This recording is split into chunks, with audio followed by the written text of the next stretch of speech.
you so much for being a part of tonight's Open-Minded Mystics. My name is Donna V. This is Tracy Locke, Kim Mazzella. And you're more than welcome to post a comment. Please let me know when you post it if it's something you'd like it to remain private, or if I can post it or read it aloud.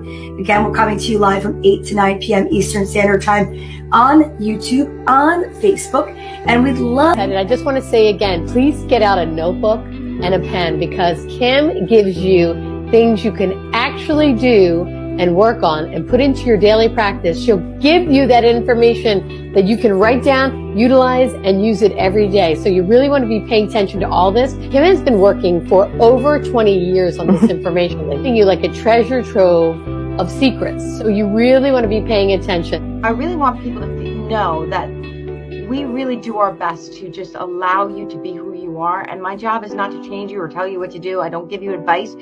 My job is to help you find the best version of yourself and really step into the powerful you that you are. Wow!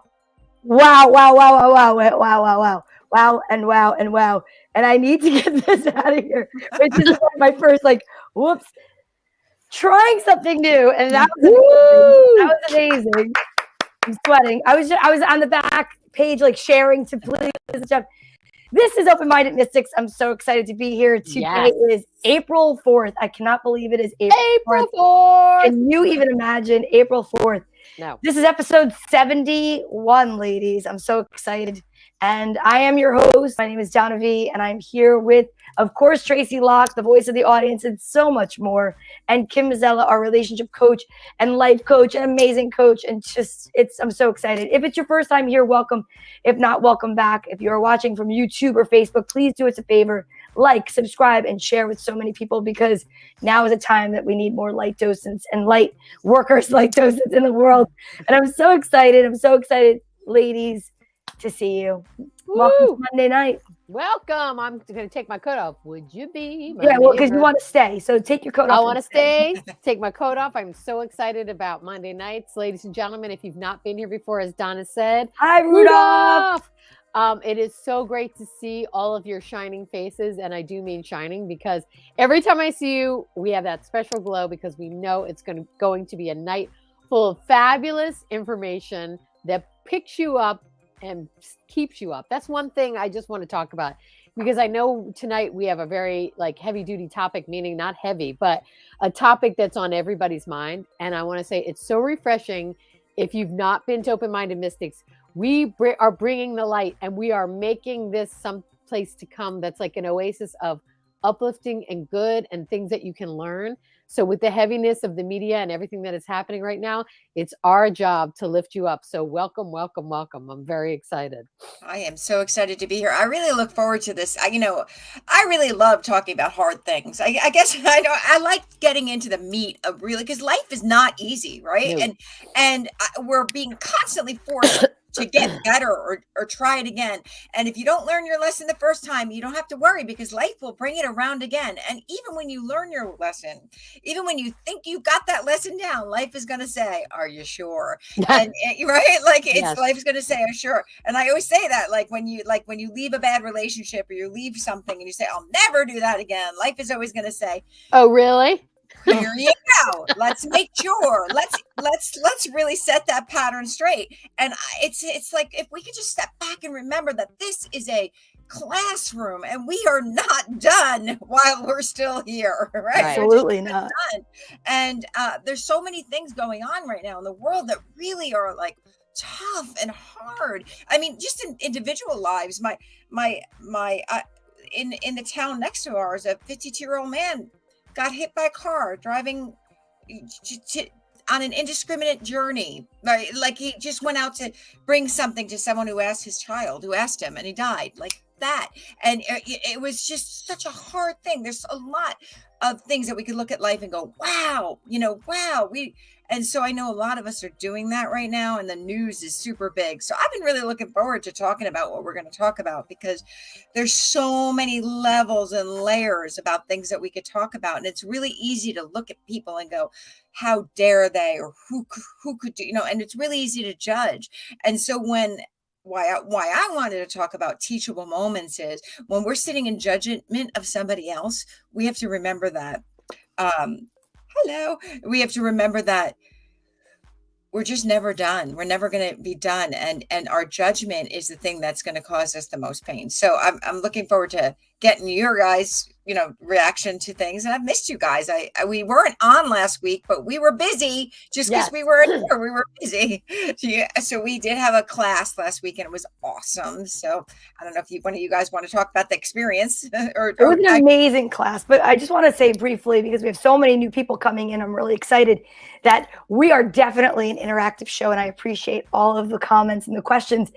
And if you do have a question and you don't mind that it's put out there on the screen, you can totally let me know. And if it's private, you can let me know that as well. But if you're okay with that, then I will definitely put it up.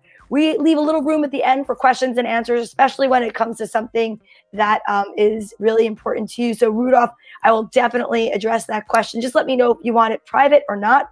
Otherwise, I will wait until we get to the questions and answers part and put it at the end. I want to say good evening to Nubian and Chris Casey, because I'm seeing people that we've seen before and those that we have not. And I know that tonight Jerry Reesby is in Facebook jail, and he said he's really sorry that he couldn't be here, but he could be watching, but he can't comment. So we just want to shout out Jerry. Howdy! That's for Jerry. He exactly, knows. Jerry. So, I mean, if you're asking about last week was amazing. We were talking to a private group of women, which is our tribe, which, you're new to this. Amazing. I'm so excited that you're here. Oh, she's fantastic. I met her this weekend. She is a singer that is going to be famous one day. Nubian, I see you. And maybe we could talk to her about doing a little something for our open-minded mystic. Well, we have Tracy made a song for us, and then we have Nubian that's going to make, we should just have like a whole, we're just going to band. We should just start an open-minded mystics band. We should really. Can I play the tambourine? Music, yes. But since it's your first time here, we want to let you know, if you're searching for your tribe, Nubian, this is it. Why don't you go and take that away, Miss Tracy Locke? Okay, so we're a group of seekers, and I'm reading this. Obviously, you can read it too, but it's small font, so I just want to let you know. So we want you to be the best, most joyful, loving version of yourself. And you could join Open-Minded Mystics. It's an interactive mastermind workshop and meditation. It's a non-judgmental group. And the goal of it is that we support each other and release the versions of ourselves that hold us back and stand in the way of our dreams. Nubian, I know you know exactly what I'm talking about, because your dream is to be a professional singer, and we can totally work on that. And Kim is amazing, and Donna is amazing too. And we give you tools that you can actually work with to help you develop things to remember, things to help you through tough spots. And it is really a tribe. It's an amazing place. Rudolph, oh my gosh. Thank you so much. We love you already, Rudolph. I love it. I love the uplifting of everybody. And that's what it's all about. But we are discussing some emotional responsibility.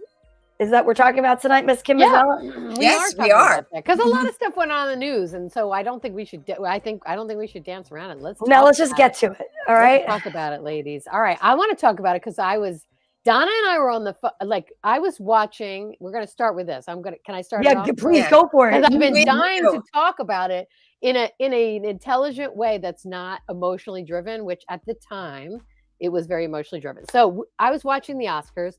And, Chris Rock, hey, Cisco, Chris Rock came out to do the presentation. And as a comedian, I was very excited.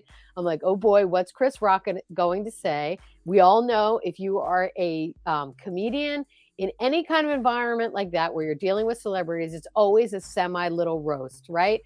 That's who they're going to make fun of. If you ever watched Ricky Gervais or any of the other comedians, they always take jabs at the people in Hollywood, because the people in Hollywood, to the regular public, have an incredible life, and they are the fodder for great jokes, right? So he says the joke to Jada, and then I'm watching it, and I'm like, yes, the shot heard. I said, at first when it happened, I was like, that has to be a skit, because it looks like he hauled off and whacked him right in the face. Chris Rock didn't fall over. We're talking about Will Smith. He didn't fall over, and he was just like, wow. And I'm thinking to myself, this has to be a skit. Then then the audio went out, and Will is mouthing what he said. Everybody knows what he said. And I was like, oh my God, this is actually happening in real time, and it's a live show. And they shut the audio down. The only reason I know that is because I work on a live show in New York City. I work on the Tamron Hall show, which is a daytime talk show. And if anything like that happens where there's a problem, that's what they have to do, is just shut the audio down, because it's a live feed and they can't go to black. I mean, they could go to black, but they're going to try to save it and do like a cutaway, which means go to another shot or try to get the cameras to move. The fact that they had the cameras on Will Smith yelling, I was shocked at that. I was like, hey, director, you might want to pick another shot of like somebody else doing something just to kind of not perpetuate what's happening. But okay, so working on that show, I can tell you that it's all happening in real time, and everybody in that control room was like, holy guacamole, this is some crazy crap that's happening right now. How do we fix it? How do we control it? How do we stay calm? How do we keep the show going? I know that was everybody's intention. And wow, like Chris Rock said, wow. As a comedian, I'm going to start off with my opinion. Please. I'm excited to hear this. As a comedian, I was horrified that Will Smith, who is also a comedic genius, and I don't know that he's done stand-up, but he's a performer. He sang, he raps, he does all kinds of stuff. As a performer, you would walk up on stage and hit anyone for any reason, unless it was a sketch. There's no reason ever. He could have walked up. A really powerful thing that he could have done was walked up, put his arm around Chris and said, you know what?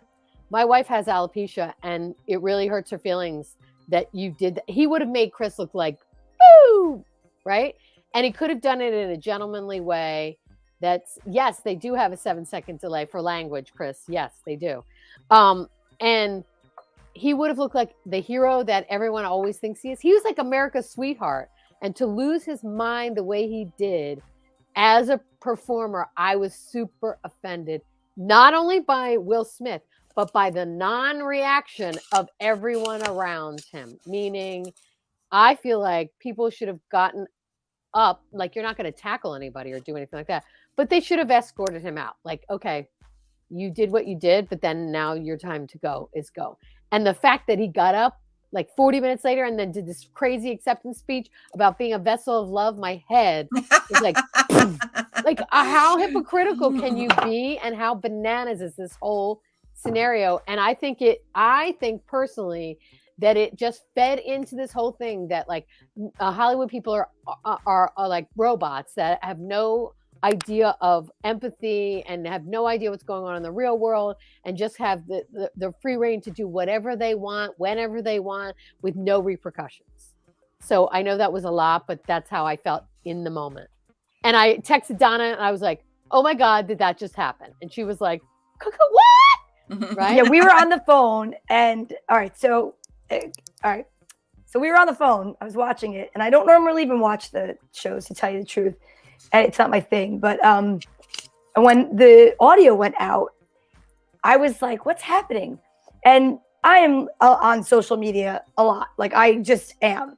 And I automatically saw somebody post that they didn't shut the audio down in Australia or China. And in seconds, literally in seconds, there was the unedited version was all around and like had so many views. It was insane to think that if good could only travel as fast as bad, if random acts of kindness could travel around that much, I'm going to look at your comment in 1 second, Nubian.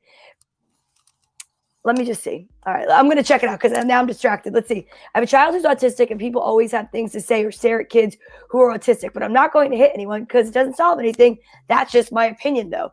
And that is an amazing opinion. That is a very smart opinion. And that is actually what the topic that we are discussing tonight is. What is the emotional responsibility and the reaction of people? What is our responsibility as light workers and emotional responsibility, which I'm going to leave that to Kim. I just want to put my 2 cents in. I'm right there with you.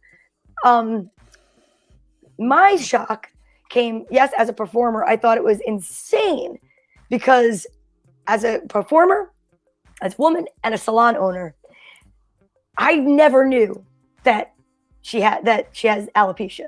And by looking at Jada Pinkett Smith as a person that does hair, gorgeous.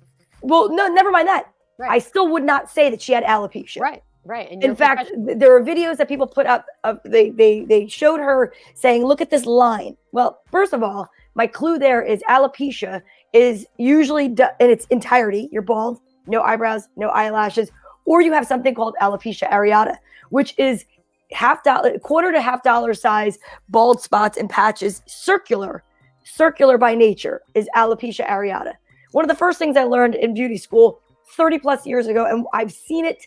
I've told people about it. You know, when I part their children's hair and I saw it, I said, oh, you should really get this looked at. Oh, whatever. But never have I ever seen it in a straight line. What I've seen in a straight line like that would be scalp damage due to braiding, weave, or glue for wigs, what have you. My point is that I would have never thought that she had alopecia. That's number one. Number two, or actually I could probably reverse the order. If somebody said to me I look like G.I. Jane, I would be like, heck yeah, that's awesome. Because Jada Pinkett Smith is the epitome of fit. She's gorgeous. Yeah. Right. Demi Moore had a buzzed head and was fit, playing a Marine, and gorgeous. So to me, nothing that he said there was a slight. It would be a slight if he said, hey, I can't wait to see you in Kojak because you look like Telly Savalas. Now that would be if she was completely bald, and that would be, to me, whole head, whole body, whatever, alopecia. That bothered me that no one has really spoken about that, really, because there's also writers for the jokes. So even if Will Smith, I'm sorry, Chris Rock has taken the hit for that, and they're passing the buck because there are writers that green light all this stuff. We know that, right? Right. And how is he getting the whole blame? And then lastly, because we have so much to talk about, and I'm going to give it to Kim. They said that Will Smith was asked to leave and he refused. Yes. So there's so many things there that show. Which is complete crazy.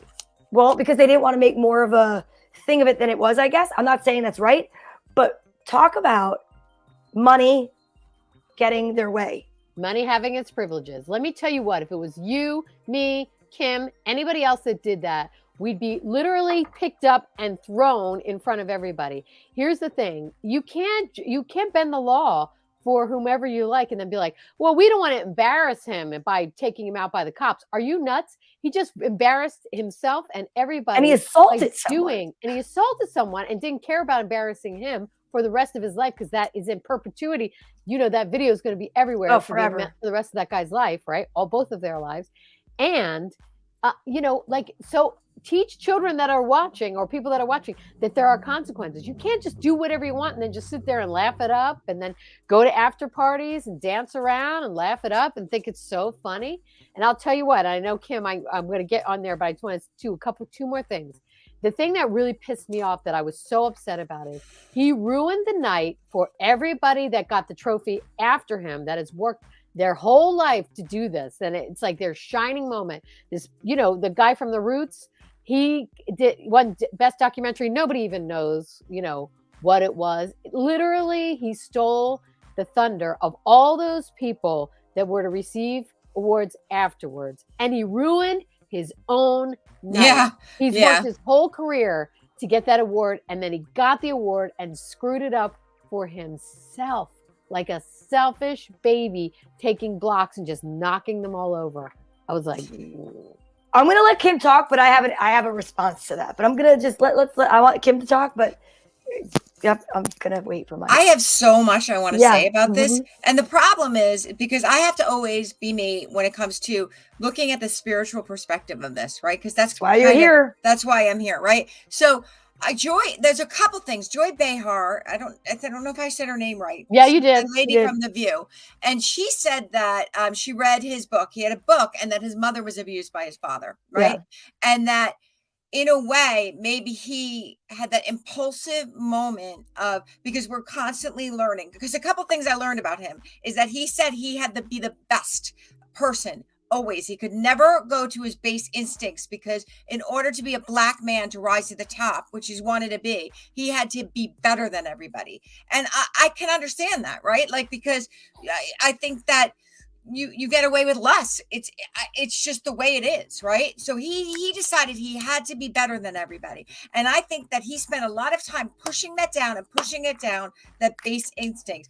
And the truth is, our lessons come around whether we learn them or not. And one moment of impulse, it was a long moment because he had to walk onto the stage and everybody let him walk onto the stage, really ruined his life. It ruined his life, along with his wife's life. With everybody's life was ruined by that. Chris Rock's life, maybe not, because he handled that so beautifully, and He did. so well. He handled it so well. That was not easy. I mean, I don't know. I've been hit in the face once. My son did it by accident. He was joking around. And you had to see the look in his face when he hit me. He like he thought he was going to. He wanted to fold in on himself, and the pain. I couldn't believe like how much it hurt to be hit in the face. I was like, wow, people do this all the time. Like it hurt, and that he like came and had a conversation, and his level of understanding about not persecuting Will Smith, even though the truth is that we do need to experience the consequence of our actions. Because I watched this, I wrote it down a couple weeks ago and I keep wanting to say it. I watched this like VHS movie on Alanis Morissette and her father said the most amazing thing. He said, kids need to be challenged. They need challenges in their life because if they don't have them, they will make them, right? And so I think that we're constantly going to have to challenge ourselves and be challenged. I think that he had a very impulsive moment that he got away with because he was a movie star. Okay, so we understand that, right? But let's take it back about our reactions and what's going on, right? So spiritually, we need a monster. Right? We always need a monster because that keeps us from focusing on ourselves. That's number one. Number two, we can all learn so much from Will Smith. We can all learn that where am I not being honest in my life? Where am I not expressing my truth? Because I don't think you get up and smack someone when you're dealing with your emotional trauma. Right? You don't, when you're dealing with your emotional trauma, because we all have it. I don't care if you've had challenges or not. When you're dealing with your emotional trauma, you don't do things like get up and walk across the stage in the most pinnacle moment of your life and smack someone. Maybe you do, maybe maybe the intensity of that moment. But I also think that there was a thing going on with his wife, which is not my. Thank you. Yeah.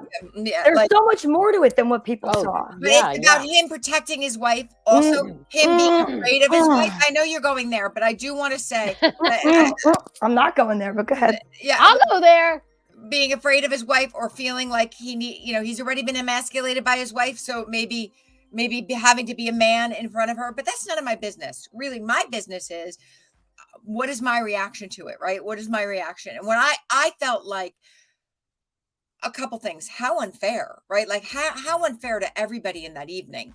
But spiritually, the spiritual lesson is, and this is what we all have to take away, is why am I so obsessed with it? What is it that what is it triggering in me? And so what it triggered in me is it's so unfair, right? And where in my life do I feel like things are so unfair? And the other thing that I really want to talk about is spiritual responsibility, our responsibility.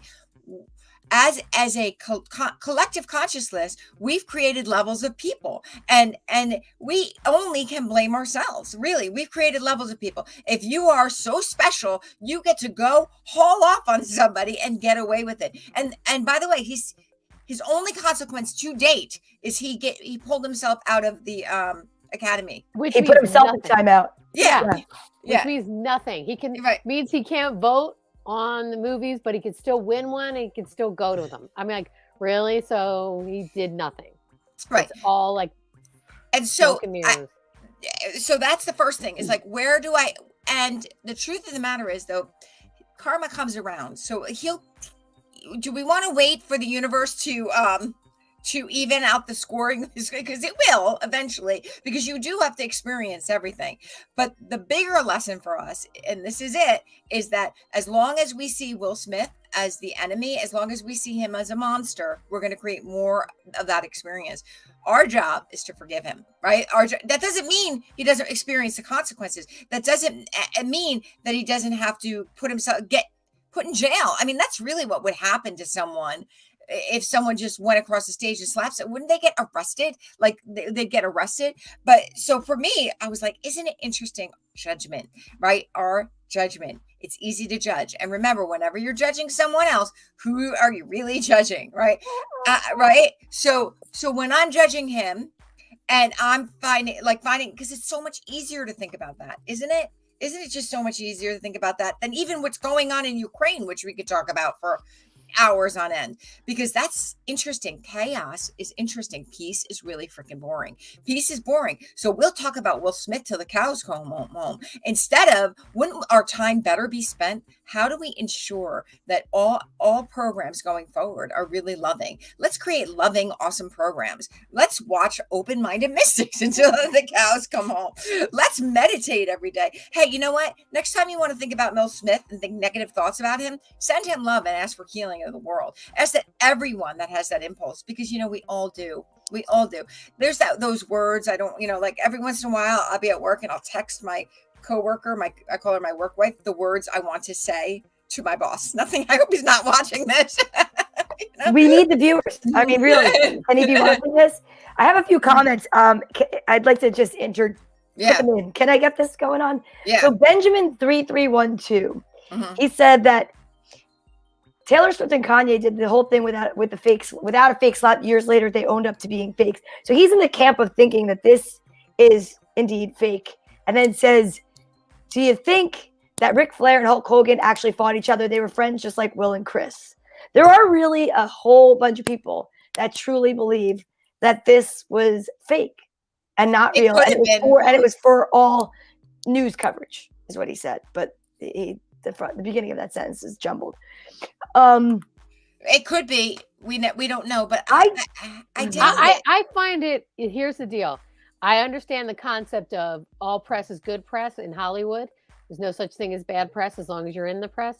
But I really think that I don't think that Will Smith would tarnish his brand. His brand has been America's sweetheart, and he's the good guy, and he's Mr. Honest, Mr. Hardworking, Mr. Terrific. I find it really hard to believe that he would tarnish his brand the way he did. Yeah. If roles were reversed and Chris Rock did it to Will Smith, yes, I think it could be like, oh, this is like a funny skit, or it could have been something where Chris's reputation is, he's like a comedy bad boy. He could handle that bad reputation of like hauling off and hitting someone. But Will Smith, I really think that it's really like an off-brand thing. And what would the payoff be? There's no payoff, because now people are like, I don't like Will Smith. People that don't like him. Yeah, I know. So here's the thing that I think is so interesting. Will laughed at the joke before he came to smack Chris. And then this is where I have to say to you, Chris Casey said, well, I think Will was protecting his wife, defending his honor. And then Chris didn't bleed or bruise up from it. And then Nubian says, Chris, I agree with that 100%, but there's a time and place for everything. I don't think he was defending her honor. I think, in all honesty, from the things that we've seen in the media, again, this is just my opinion. Exactly. I don't think that Chris Rock was aware of Will Smith's wife's condition being alopecia, which I don't know if you saw me say it before, Nubian, but as a hairdresser myself, I've never seen alopecia in a straight line across someone's head. I would have never assumed that she had it, and I've never seen anyone with alopecia that is able to buzz their head, because anyone that has alopecia that I've worked on has either alopecia areata, which is circular patches, which I said before, or it's complete. But I feel, in my opinion, that she has berated her husband, come out publicly and mocked his sexual prowess or lack thereof. They have an open relationship, and she was dating, or at least having sex with her son's friend, August. Yeah. And I think that there comes a point when someone can only take so much. Right. And I don't think it was what Chris Rock said. I think it was his wife's face. And his wife's face, if you saw it, was that of someone who reprimanded their spouse publicly. And he had to react. I do not agree with him hitting another human being. I do not agree with what he did. But I will say this, thank you. I will say this. I have seen, and I too want to make sure that I'm not saying that something that's going to really get me in a lot of trouble here, but I've seen men that are completely impotent. Like they are just like, they have nothing left because of the women that they are with are so controlling or so berating. And it comes to a point where it just became too much for him. And I think he saw red or blacked out or got so angry that he just didn't care, didn't even realize that he was in a live space. And I think he reacted, because if you look at Will Smith's brand as of late, like especially on like Instagram, he's like Wayne Dyer. Like he's out there preaching positive energy and positive love and light. For him to get to that point, if you look back at it, he did laugh. And his wife gave him a look like, oh, really? You're going to laugh at that? Right. And I really feel that made him do what he did. I have a question, and this is something I think about all the time, because we have really gone into a place where we're not willing to take what we used to take, right? Most people are not, right? I do think that the pendulum swung a little bit far, right? And I always say the pendulum has to swing, because I think that like women in the workplace, like women were willing to put up with like the casting couch for a really long time. They weren't really willing to put up with it, but they just dealt with it. And then we went, hell no, right? All the way over here. And I think that when it comes to getting offended, we're all the way over here. Like we just have gone really like, and maybe, I mean, first place, I remember roasts like even 10 years ago where people would get made fun of and just sat and took it.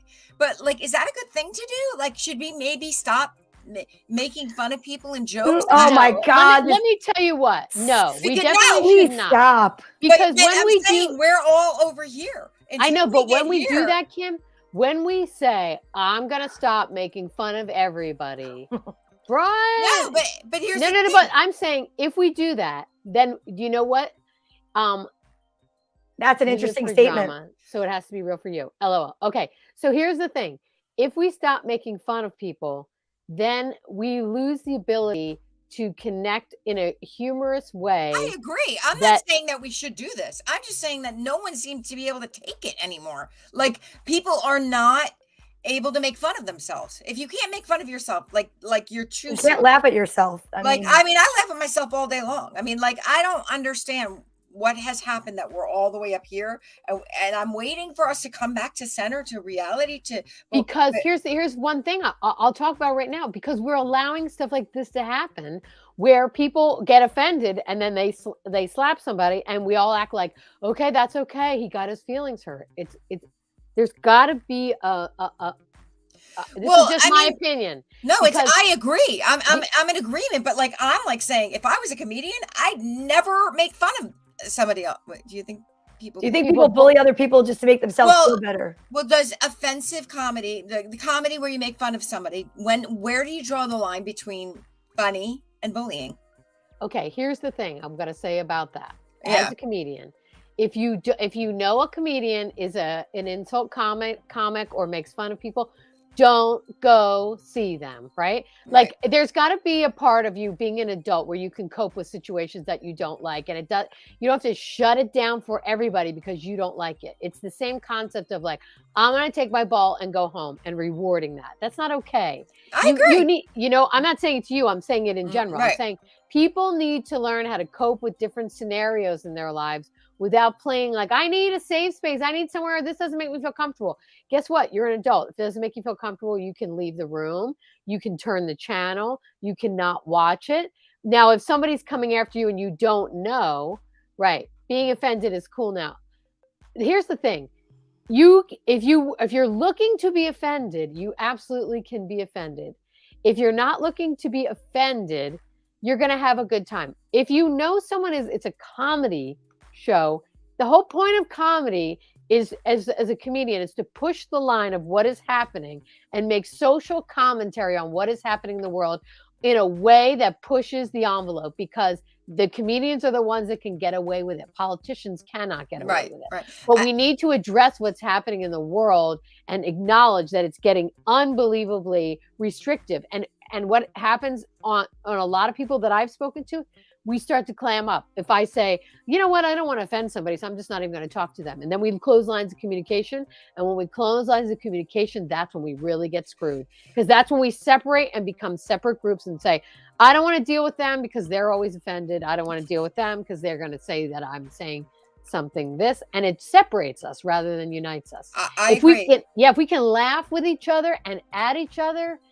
I mean, when people were growing up, I'm not talking about ethnic groups. I'm talking about friends. When you're friends with whomever you were friends with, and you joked around and made fun of each other, it was like a bonding thing. You knew that you loved each other. We're just like you do with your brothers and sisters. I'm just kidding. You know what I mean? It gets a point. I understand that some can get over the top bullying, but I think the majority of things that are being said as super offensive, it's debilitating for communication. I think we are debilitating each other. We're hamstringing each other, and we're separating ourselves rather than bringing each other together. Well, one of the things I always say as a coach, because I know when something makes you uncomfortable, it's not that thing. It's not the thing that's got to change, right? It's you, right? So if something out there is making you uncomfortable, you don't go and smack it, right? You go and look within and say, what is being triggered within me that I'm not comfortable, right? Because I know that that's the word trigger, right? But if something triggers you, that's a gift, because that's the showing you where you need to heal, right? You know that they even are changing, and I'm going to text my daughter while we're on here. In psychology, they changed because trigger, the phrase trigger is now offensive. And I'm going to find out from her because I said it and she's like, Mom, they don't say trigger anymore. I'm like, are you kidding? The micromanagement of everybody's feelings is insane. But isn't it crazy? Because what I teach really is if you're not feeling happy, you have the complete power to feel better. Like literally, if Will Smith knew how to move up the emotional scale in that moment, he would have. He just needed me as a coach, clearly. But clearly. But also, I absolutely do not think that But what I'm getting afraid of is that comedians are just who would want to go into comedy. Like, who would want to do that at this point? Because you're going to get smacked. I think that something has to be. What is your feeling? I'm going to say this, and I mean, Tracy is far more experienced than I do in performing. I've been on stage for many years in many different situations, from the back of a pizzeria to Caroline's on Broadway, performing for military. Like, there's all different times that there were moments I could have said something that was incorrect, to the point where I actually really try to use material that is solely based on my own experiences. And I have still pissed people off. Right. Like, I have talked about my own experiences, let's say dating, and not even making fun of the person I went on a date with, but my own inadequacies or my own whatever. And I will tell you, I've had people approach me after a show, and I've actually created more material out of it, because I think it's hysterical that people would be offended by that. And, you know, I was just talking to Tracy about this the other day. You know, when I was a kid and you had a warm day in September, you called it Indian summer. You can't say that anymore. And I remember 5-6 years ago, I was at New York Comedy Club, and it was a beautiful day. And I drove with the top down in my car, and I got up there and I was like, man, isn't it beautiful? And I literally was going to say something about it, and I turned it into a joke. And I was just like, I remember when my grandmother, you know, God rest her soul, used to say Indian summer. It's so much harder to say crisscross applesauce summer now, and it just doesn't make sense. And it's like the audience laughed at it because we all think it's ridiculous with the things that we now are just like getting smaller and smaller and smaller and smaller. And it's like, I never said that to offend somebody who was Indian. Was just the thing that gets crazy too. And you know what? Exactly. Go ahead. I'm sorry.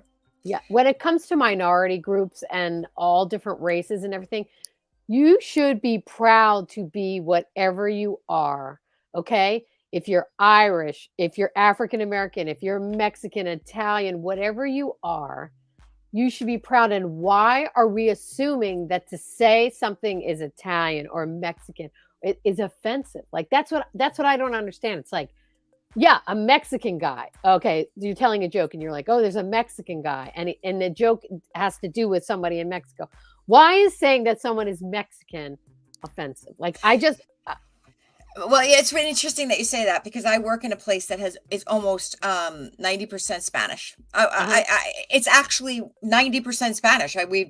Most of our mailings that go home are Spanish. Like 90% go to Spanish families and 10% go to English speaking families.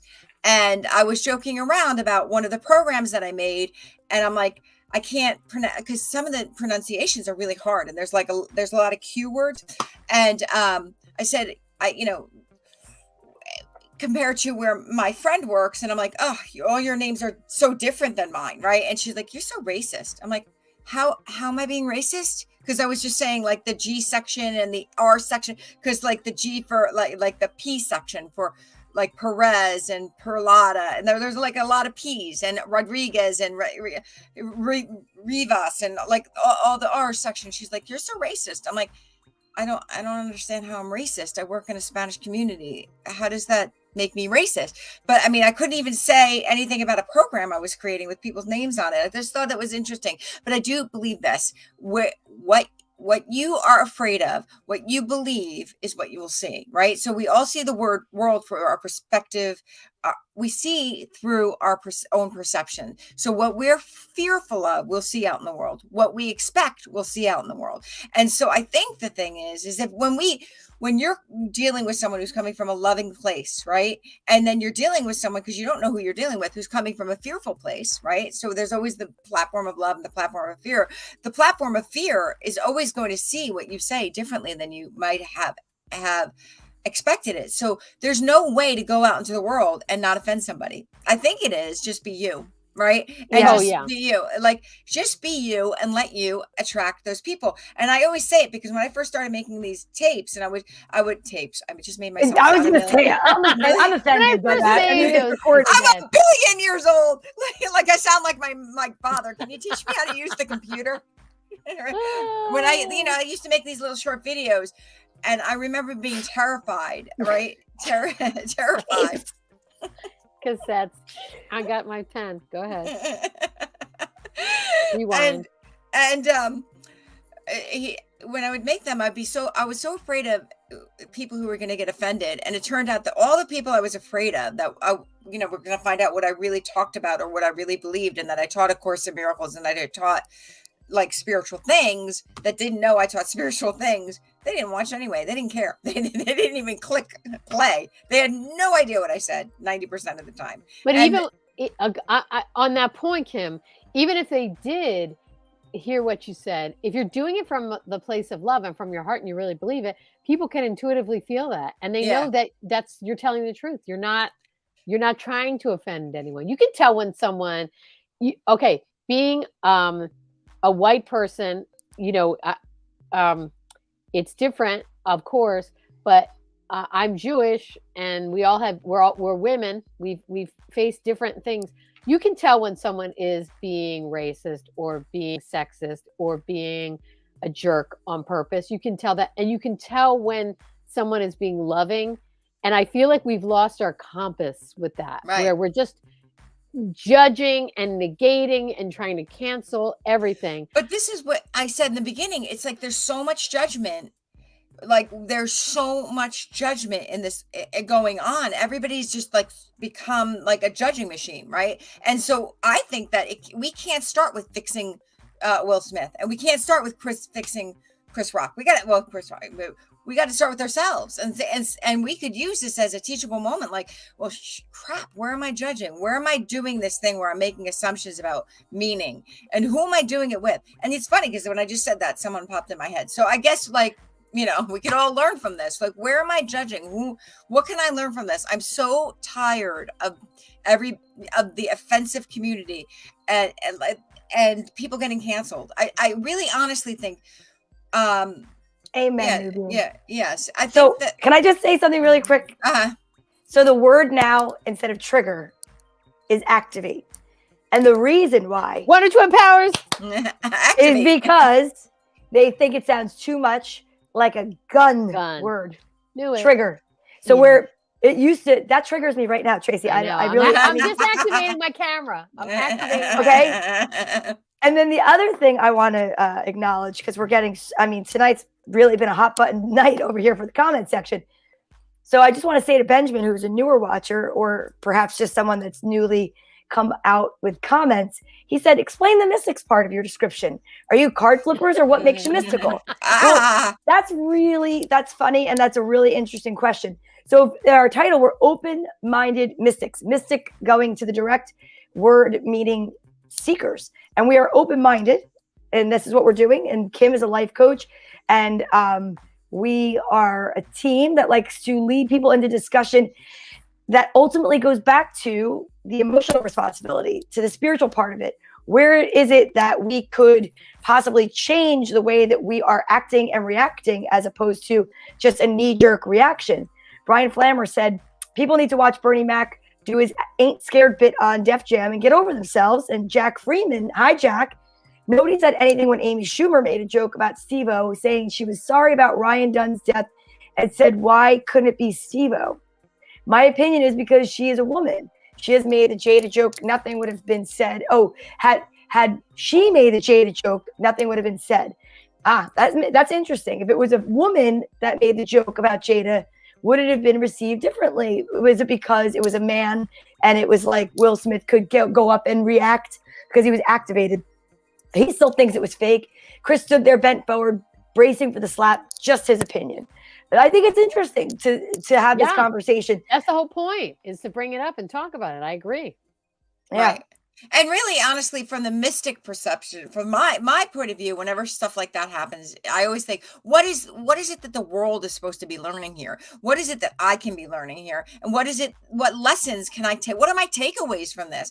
And I think it is, for like, am I dealing with my trauma enough so that I'm not going to go up and slap someone off the cuff? Because, I mean, like, literally, I know that people in my town know me as a coach and a spiritual person, and I can't just like give people the finger when I want to. But maybe if I went like away from my town, I could probably get away with it. But somewhere in Pennsylvania, Kim is giving all the Amish the finger, just so you know.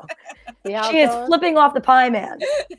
No, but the reality is, Kim and Donna, we've all been in that scenario where you want to go up and punch somebody in the face. You want to do that, but you have to take the personal responsibility of, I'm an adult within an adult scenario, and I have to control myself like an adult. And of course, if you have to physically defend yourself against somebody, that's one thing. But just from words, no. You gotta, again, so just so you know, Benjamin, I'm the voice of the audience. So that's why I sound so judgy, because I am being that audience. But what I want to say, this is open-minded mystics, and we're talking about things that are happening in the real world and trying to have an adult conversation about it, but see all sides of it and come to a conclusion where you can actually have tools of like, what would you do if you're in that scenario? How would you handle it? What are some things that he could have done instead of that? What can you do when somebody does something like that, like gets under your skin? I work in New York City, and I've told Kim and I've told Donna V, I've worked there now, it's going on my 8th year. I've never seen the city in the state that it is in right now. And what I mean by that is, when I walk to work every single day, I see a physical altercation, and it is blowing my mind that we have become this society where it's okay to like start screaming, getting in each other's faces, pushing each other, punching each other, throwing things. It's like, we've got to take some personal responsibility as adults. We're the adults here. We've got to say, like, wait a minute, guys, we've got to figure something else out, because this is not working what we're doing. I think just like it is a collective consciousness of good, which I think there are still so many people that are still in that place of wanting to serve each other and be kind. I think that there's a collective like feeling of just defeat. And I feel that there's so much anger and there's so much stress. And I know it's not an excuse, but some people just really cannot handle it anymore. I mean, but I guess our point is, how do we handle it? How do we? Exactly.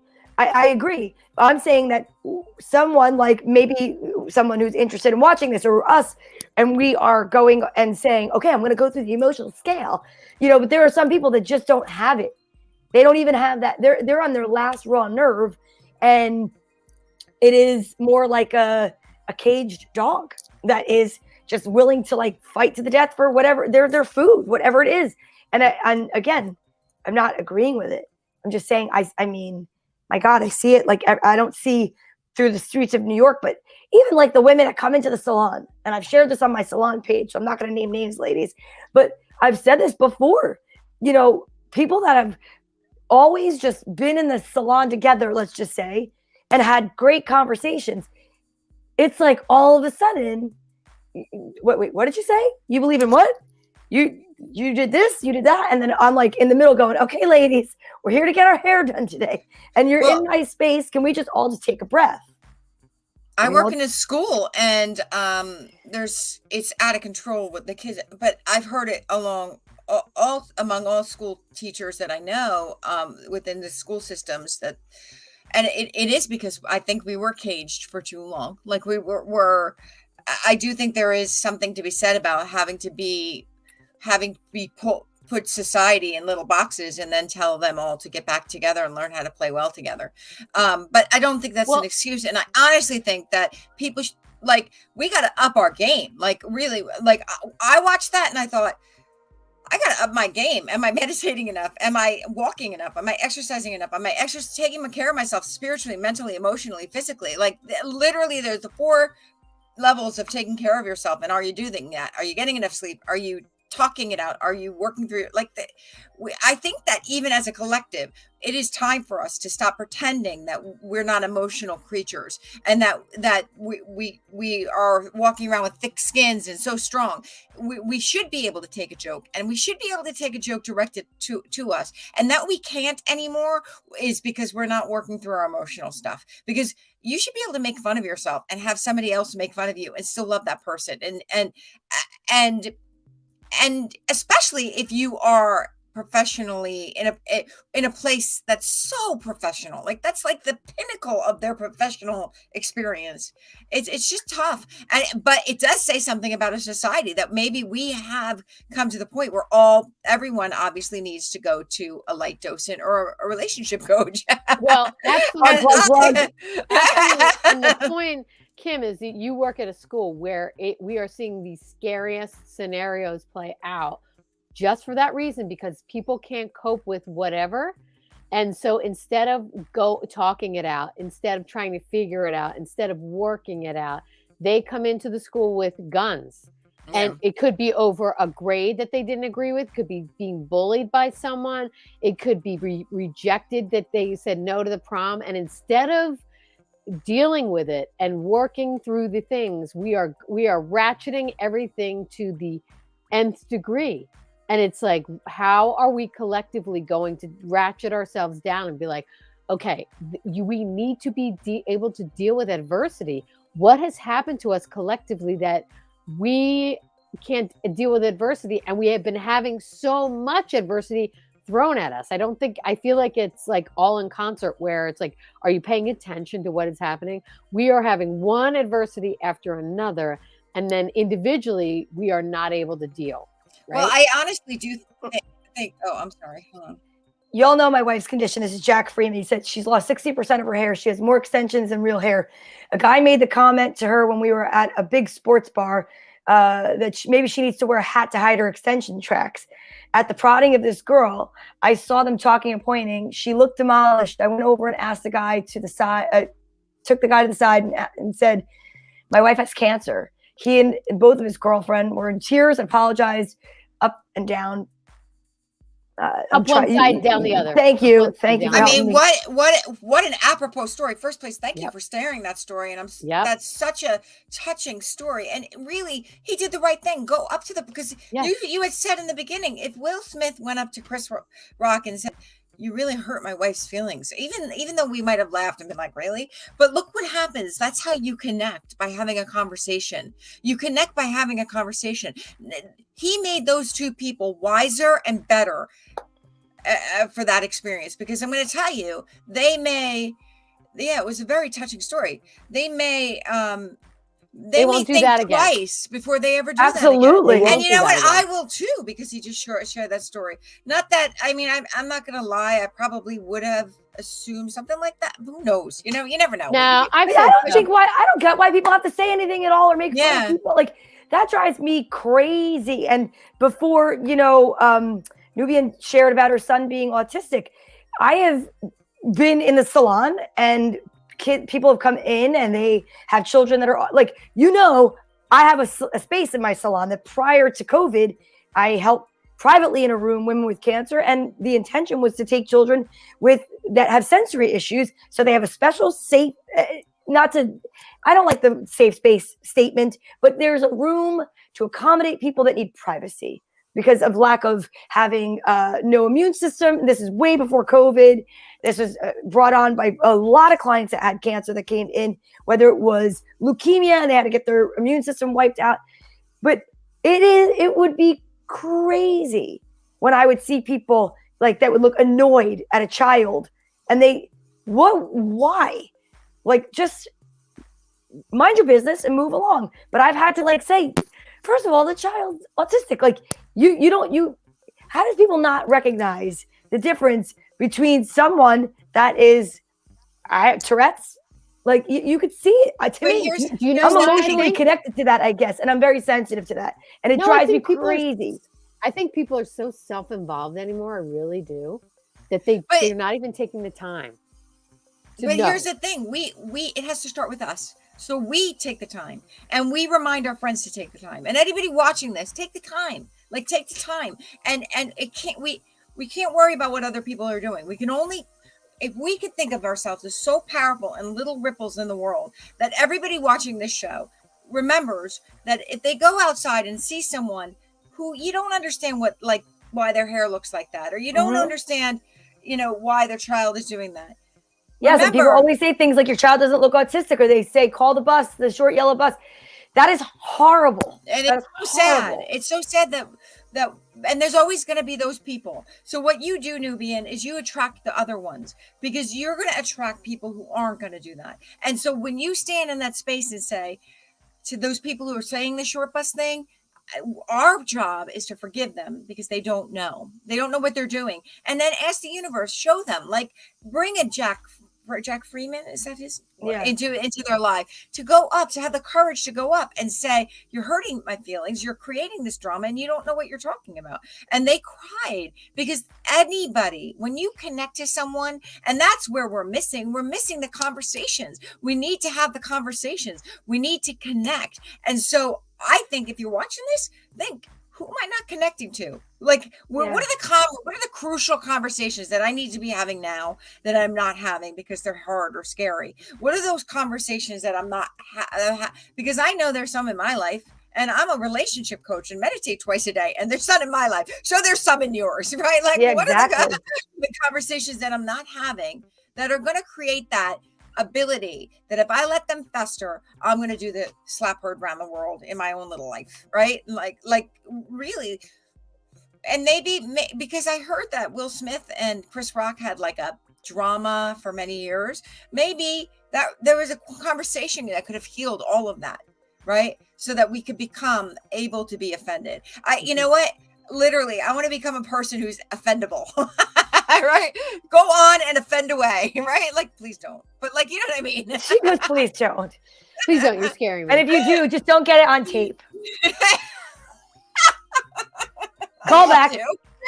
Ladies and gentlemen, this is the part. Who said it before? What was his name? Benjamin 3312 over on. Oh, we're card flippers. This is the card flippers. This is the fun part. I love this. Listen, that was the cookie, and this is the fortune. All right. Or actually, I guess that was the fortune. This is the cookie. And you know what, Nubian, you're right. She said, I try, but it brings me to tears sometimes because it makes me so upset. Of course. I'm so sorry that you have to deal with that. I really am. And you know what? Maybe the three of us just take a second and just picture her getting strong and able to really face those moments and feel better about herself, knowing that she's such a good person, a good mom, and that her son is being directed in the right way, and just see her strong, powerful, standing in her strength, feeling calm and peaceful. Amen. Amen. I feel like when I connect to your energy, Nubian, that your job, your gift is that you are brought those people because you are going to enlighten those people. And if you look at it like that, instead of looking at like, God, here, I got to explain it again. And you could just be like, well, God brought me those people because they just don't know any better. And I'm going to be the one to say, listen, I'm a mom. This is my child. Please think about if you were in those shoes. And this is what it is. And it's like you're getting to like, what is it? What is it called when, listen, I'm very spiritual, but not religious. When you go around and you're like, is it prophesizing? No. What's the word? Proselytizing. Yes. Yeah, that's the word. Yeah. Okay, so I'm not embarrassed to say that I don't know that word because I know it, but I don't know it. When you go around from door to door and you're like telling the good news, well, guess what? You're the person telling the good news. And Sharon, thank you so much. I love that. I love that. We thank everybody that's here tonight. And this is the fun part that we do. Amen to you too. And you're so welcome. And thank you for being here. We're really excited that you're here tonight. And that everybody that was here and commented made it just that much better of a show. And we really appreciate it because this is like a group of human beings that really want to lift each other up. And the fact that you're here is just amazing. So this is what we do at the end because we like to have a little bit of fun and we like to have something you can set an intention on for the week, for the day, for the night. You can go and meditate about this. And if you are connecting with any of our energy, then you can just go with the cards that go with that person. So first tonight, let's go with Kim Mazzella. I'm really excited. And I want to say thank you for this topic. And if anyone has ideas for topics, please know that you can reach out to us. We'd love to hear from you. And you could definitely tell us what you want to talk about. We'd love to bring something to you that you want to talk about and hear about. So Kim, you just tell me when. And okay. I'm sorry. You don't have to say sorry. Stop. Okay. Perfect. The top card is Archangel Raphael. Feel yourself surrounded by my emerald green light. I, Archangel Raphael, offer you healing and solace. The storm clouds will soon clear and the sun will shine eternally bright. Trust. I love you, Raphael. Thank you. See? Raphael. That's going back to what you said about her school at the art list. And perfect compassion. When you show greater compassion towards yourself, the universe automatically responds by showering you with greater blessings. Nice. Compassion. Okay. I have a dog that just popped in because he like misses me so much. So just sorry, my daughter thought we were done. All right. All right. You ready? I'm going to say this is Tracy. All right. Ready? Mm-hmm.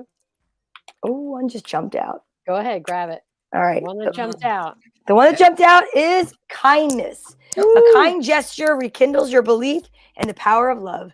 Remember to be kind to yourself. Good one. That's a good one. You want that one as your top one? Yep. All right. Take it. And the bottom, harmony. Disharmony occurs when we try to resist life's natural flow. Everything has its cycle. Every stage of life has its own unique meaning and purpose. Every day can be harmonious if we want it to be. Okay. Nice. Go ahead, Donna V. Look at this. Somebody said, I think that's for you, Donna. And I think it's my cousin Lauren. I think. I'm going to guess it's going that way. I was like, all right. Okay. Are you ready? And these are mine. And if you're connecting with my energy, these are yours too. Okay. I like this one, I think. Transformation. Through the great love that holds you in its embrace, you are moment by moment transforming to even greater light, ever greater oneness, and ever greater wisdom. Transformation. Am I underneath this healing angel? At this very moment, we've gotten this week after week. This is like the theme. At this very moment, you are being bathed in gold, pink, and deep green light. Accept this healing. This is for everybody. Wow. Your angels surround you with the wings of love. You are eternally free, eternally fresh, and eternally abundant. I'd like to also dedicate that to my friend Pat, who has definitely made her transformation. And I miss her and I love her. So, all right. Well, next week, Do we know our topic for next week? No. Oh, no, because you know what? We were into the hot topic of what was going on in the world. And who Hot knows? topics. Maybe that's what we'll do, because we did that for 69 we talked about the Ukraine. This was all about what's going on in the news, and who knows? We'll see. But you'll just have to tune in to find out. You can also check us out on Instagram and on Facebook, because we will be posting all of our ideas, and we'd love to hear from you. So please don't forget to, share, like, love, because we like and love you. So have an amazing week. We'll see you next Monday live at 8 p.m. Eastern Standard Time. For now, we are Open-Minded Mystics. Thank you so much for being here, and have a great night. Have a great week.